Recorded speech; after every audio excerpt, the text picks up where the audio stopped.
Road ప్రమాదంపై లింగమనేని సంజూష్ వివరణ ఇచ్చారు. యాక్సిడెంట్ చేసి పారిపోలేదంటూ కూడా అధికారికంగా ఆయన క్లారిటీ ఇస్తున్నారు. గాయపడినటువంటి భారతీ ముఖ్యని వెంటనే అపోలో హాస్పిటల్లోకి తరలించారని, భారతి చికిత్స పొందుతూ కూడా మృతి చెందినట్టుగా సంజూష్ పేర్కొన్నారు. అన్ని వైద్య పరీక్షల్లోనూ నెగిటివ్ వచ్చిందని, మద్యం సేవించి వాహనం నడపలేదంటూ కూడా ఆయన క్లారిటీ ఇస్తున్నారు. అయితే న్యాయ వ్యవస్థ పైన నాకు పూర్తి నమ్మకం ఉందంటూ కూడా ఆయన చెప్తున్నారు. ఇక బాధితురాలి కుటుంబానికి సహాయం చేసేందుకు సిద్ధంగా ఉన్నానని, పోలీసులు దర్యాప్తుకు పూర్తిగా సహకరిస్తున్నానని, ప్రమాదంలో యువతి మృతి చెందడం తీవ్ర విషాదకరం అంటూ కూడా ఆయన కామెంట్ చేయడం జరిగింది. మొత్తం హైదరాబాద్ లో మాదాపూర్ లో ఇనార్బిట్ మాల్ సమీపంలో జరిగిన రోడ్డు ప్రమాదం తీవ్ర విషాదాన్ని మిగిల్చింది. అయితే ఈ ప్రమాదంలో 26 ఏళ్ల భారతీ ముఖి ప్రాణాలు కోల్పోయారు. ఆమె ఇనార్బిట్ మాల్ లో లైఫ్ స్టైల్ కి సంబంధించినటువంటి స్టోర్ లో ఉద్యోగిగా పనిచేస్తున్నారు. మరోవైపు పోలీసులు మీడియాకు సంబంధించినటువంటి అంశాలను ఒకసారి సోషల్ మీడియాలో కూడా వైరల్ గా మారుతున్నటువంటి ఈ అంశం హైలైట్ అవుతున్నాయి. ఆగస్టు 16న మధ్యాహ్నం రోడ్డు దాటుతున్నటువంటి సమయంలో ఆమెను ఒక మార్టిన్ కారు అతివేగంగా వచ్చి ఢీకొట్టింది. తీవ్ర గాయాలతో ఆమెను హాస్పిటల్కి తరలించిన ప్రాణాలు నిలవలేదు. అయితే ఈ కేసులో జనసేన రాజ్యసభ ఎంపీ లింగమనేని రమేష్ కుమారుడు లింగమనేని సంజూష్ కారు నడిపినట్లుగా పోలీసులు గుర్తించారు. ప్రధానంగా ప్రమాదం పైన మాదాపూర్ పోలీసులు కేసు నమోదు చేసి దర్యాప్తును చేపట్టారు. బిఎన్ఎస్ సెక్షన్ 106 క్లాస్ 1 కింద కూడా ఈ కేసు నమోదు చేసినట్లుగా అధికారికంగా వెల్లడించారు.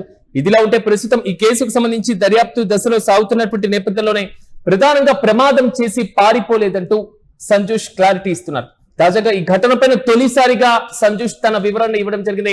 ప్రమాదం జరిగినటువంటి వెంటనే తాను అక్కడి నుంచి పారిపోలేదని ఆయన స్పష్టం చేశారు. గాయపడినటువంటి భారతీ ముఖిని వెంటనే తన వాహనంలోనే అపోలో హాస్పిటల్ కి తరలించి వైద్య సహాయం అందించేందుకు ప్రయత్నించానంటూ కూడా ఆయన క్లారిటీ ఇస్తున్నారు. దీంతో పాటుగా పోలీసులను సంప్రదించి తానే స్వయంగా వెళ్లి వివరాలు చెప్పానంటూ కూడా ఆయన చెప్తున్నారు. భారతీ ముఖిని హాస్పిటల్లో చేర్చుకునేటువంటి సమయానికే ఆమె పరిస్థితి విషమంగా ఉందని, వైద్యులు ఆమెను మృతి చెందినట్లుగా నిర్ధారించారని సంజూష్ ఒక రకంగా ఆవేదన వ్యక్తం చేసిన యువతి మృతి తనకు తీవ్ర విషాదాన్ని కలిగించిందని, ఆమె కుటుంబానికి తన ప్రగాఢ సానుభూతిని కూడా చెప్తున్నట్లుగా అని చెప్తున్నారు. మరోవైపు ఈ కేసు వ్యవహారానికి సంబంధించి మా ఎంపీ కుమారుడి పైన ఎలాంటి చర్యలు తీసుకుంటున్నారు, డ్రంక్ అండ్ డ్రైవ్ కి సంబంధించినటువంటి అంశం కూడా కొంతవరకు కలకలంగా మారుతుంది అనేటువంటి ఊహాగానం వ్యక్తమైతే సంజూష్ తాజాగా చెప్తున్నటువంటి అంశాన్ని ఒకసారి బేరీజ్ వేసుకుంటే మద్యం సేవించి డ్రైవ్ చేయలేదంటూ ఆయన క్లారిటీ ఇస్తున్నారు. తాను మద్యం సేవించి వాహనం నడపలేదని ఆయన స్పష్టం చేస్తున్నాయి.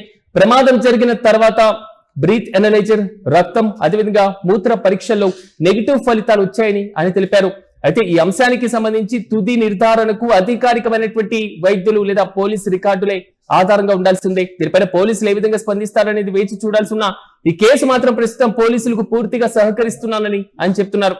న్యాయ వ్యవస్థ పైన తనకు పూర్తిగా నమ్మకం ఉందని, ప్రమాదానికి సంబంధించినటువంటి వాస్తవాలు త్వరలోనే దర్యాప్తులో బయటపడతాయంటూ కూడా ఆయన కీలక కామెంట్ చేశారు. అయితే బాధితురాలి కుటుంబానికి తన వంతు సహాయం చేయడానికి కూడా తాను సిద్ధంగా ఉన్నానని చెప్తున్నారు. మరోవైపు ఎంపీ రమేష్ కూడా ఈ ఘటనపైన స్పందించారు. ఈ ఘటనపైన లింగమనేని రమేష్ స్పందిస్తూ యువతి ప్రాణాలు కోల్పోవడం అత్యంత విషాదకరమని, తన కుమారుడు ప్రమాదం జరిగిన వెంటనే భారతీ ముఖిని హాస్పిటల్ కి తరలించారని, అనంతరం పోలీసులకు సమాచారం ఇచ్చి ఘటనపైన సంబంధిత వివరాలన్నీ కూడా పోలీసులకు చెప్పారంటూ కూడా ఆయన క్లారిటీ ఇస్తున్నారు. దానికి సంబంధించినటువంటి విజువల్స్ యూటీవీ స్క్రీన్ పైన మనం చూడొచ్చు. జనసేన ఎంపీ లింగమనేని రమేష్ పెట్టినటువంటి ట్వీట్ ప్రధానంగా ఈ కేసు వివరాలకు సంబంధించి ఎలాంటి విషయాన్ని దాచలేదు, దర్యాప్తు నిష్పక్షపాతంగా సాగుతుందని కూడా ఆయన కోరుతున్నారు. అసలు ప్రశ్నలు ఇప్పుడు దర్యాప్తులోనే తేలాల్సి ఉంటుంది. ఎందుకంటే ఈ ఘటన ఒకవైపు సంజూష్ ప్రమాదం జరిగిన వెంటనే బాధితురాలిని హాస్పిటల్కి తరలించాను, పారిపోలేదు అని ఆయన వర్షం చెప్తుంటే, మరోవైపు పోలీసులు ఈ ప్రమాదం ఎలా జరిగింది అనేటువంటి అంశం పైన దర్యాప్తు చేస్తున్నారు. కారు వేగం ఎంతుంది, అప్పుడు ప్రయాణం చేసేటప్పుడు సంజూష్ కారు ఎంత వేగంతో నడుపుతున్నారు, ప్రమాదానికి ఖచ్చితమైనటువంటి కారణం ఏంటి, రోడ్డు దాటుతున్నటువంటి సమయంలో పరిస్థితులు అసలు ఏ విధంగా ఉన్నాయి, మరి ఎదురు మనిషి వెళ్తున్నటువంటి సందర్భం చూసుకోకుండా అంత వేగంగా కారు నడుపుతున్నారా, ఆ సందర్భంలో అసలు నేను డ్రంక్ అండ్ డ్రైవ్ కి పాల్గొనలేదు అని సంజూష్ చెప్తున్నటువంటి క్లారిటీ పైన అధికారికంగా పోలీసుల దగ్గర నుంచి మరిన్ని వివరాలు కూడా రావాల్సినటువంటి అవసరం ఉంటుంది. దీంతో పాటుగా సమీపంలో ఉన్నటువంటి సీసీటీవీ ఫుటేజ్ లో అసలు ఏముంది, వాహనం నడిపినటువంటి విధానం పైన ఫోరెన్సిక్ లేదా ఇతర సాంకేతిక పరమైనటువంటి ఆధారాలు ఏం చెబుతున్నాయనేటువంటి అనేక ప్రశ్నలన్నీ కూడా దీంట్లో కీలకంగా మారుతున్నాయి. దీంతో పాటుగా పోలీసులు ఇప్పటికే సీసీటీవీ ఆధారాలు పరిశీలించారు, డ్రైవర్ ను గుర్తించారు. సో ఫలానా సంజూష్ అనేది ఒక క్లారిటీ వచ్చేసింది. కానీ ఇప్పుడు అరెస్టు పైన కూడా చర్చ సాగుతుంది. ఒక ఎంపీ కుమారుడు కాబట్టి ఈయన అదుపులోకి తీసుకోలేదనేటువంటిది నెటిజన్ల దగ్గర నుంచి వస్తున్నటువంటి ఒక కామెంట్. మరి సంజూష్ ను అరెస్టు చేయకపోవడం పైన కూడా పెద్ద ఎత్తున చర్చ జరుగుతుంది. పోలీసుల ప్రకారం బిఎన్ఎస్ సెక్షన్ 106 క్లాస్ 1 కింద కేసు నమోదైన, నేరం నిరూపితమైన, తానే ఒకవేళ ఈ తప్పు చేశాననేటువంటి ఇష్యూ ఉన్నా ఇక బెయిలబుల్ కావడంతో నోటీసులు జారీ మాత్రమే చేశారా అనేటువంటి కాంట్రవర్సీ కూడా నడుస్తుంది. అసలు అరెస్టు విషయంలో చట్టపరమైనటువంటి నిబంధనల ప్రకారమే వ్యవహరిస్తున్నామని పోలీసులు స్పష్టం చేస్తున్నా అసలు ప్రధానంగా ఎందుకు అరెస్ట్ చేయలేదు అనేటువంటి రీతిలో కూడా నెటిజన్లు మండిపడుతున్నారు. మరోవైపు ఈ ప్రమాదంలో ఒక యువతి ప్రాణాలు కోల్పోవడం ఆ కుటుంబానికి తీరని లోటు.